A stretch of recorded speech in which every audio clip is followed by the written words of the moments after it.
Hi, I'm Maria Murphy here at the Yoga Patch in Waldo, and today we'll be showing you with my assistant Joe a few yoga poses that you can use as a sequence or individually to help with stress and tension throughout this holiday season. So we'll begin with Joe sitting up nice and tall, hands on your knees. And then begin to bring that right hand to the floor, reaching up with the left arm and overhead, coming into a side bend. You see the length in the side of her body. Helps to relieve any stress or tension in the low back. Bringing that left hand back down to the floor. Right arm reaches up and over. Again, lengthening that side, dropping this side of your body down. And then coming back to center. From here, we'll move into a child's pose. So Joe will show them a couple of different ways to come into this. You can keep the knees together, as she has right now, folding forward. And then bringing the arms down by the sides. If this is not accessible to you, then go ahead and come back up. We'll show them the other way to do this. So widen the knees. And then we'll come into your child's pose, releasing the forehead down to the mat. Relaxing the shoulders and opening up the back of the body. Helps to elongate the spinal column.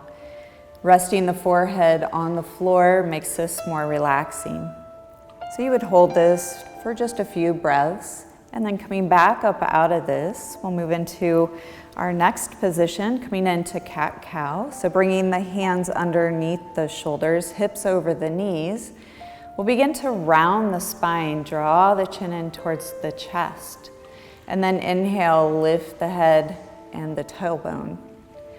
Exhale as you round the spine. Inhale as you lift.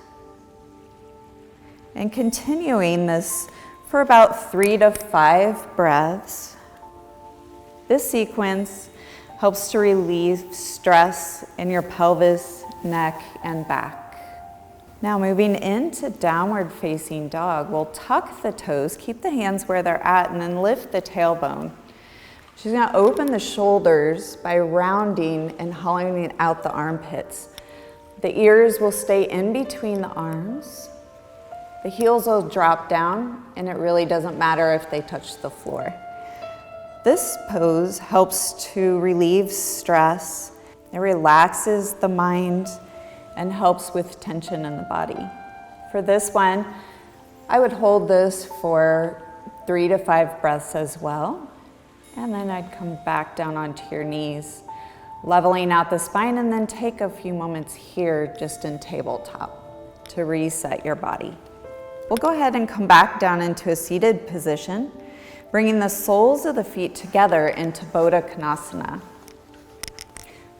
Here, we'll drop the knees out to the sides. Again, doesn't matter how low they come. This will help open up the hips and the groin area. As much sitting as we do in our lives, this is a great way to relieve that stress and tension. Now you'll hinge forward, leading with your sternum. Again, giving a nice big stretch in the back of the body, the hips, the groin. Taking a few more breaths here. Lengthening up through the crown of the head. All right, one more breath. And then we'll slowly come back up. From here, we'll go into a seated forward fold. So go ahead and stretch the legs out. Press through your heels, flex your feet. Coming into your staff pose, lifting your chest. Now as you hinge forward again, we'll lead with the sternum. Walking the hands down the legs towards the feet. Holding on to the shins, ankles, feet, wherever they land. Getting a nice big stretch in the lower body, up through the spine and the crown of the head. Taking a few more breaths here. And then slowly coming back up. Thank you for watching. I'm Maria Murphy here at Yoga Patch. please consider donating to Foster, Adopt, Connect. Thank you.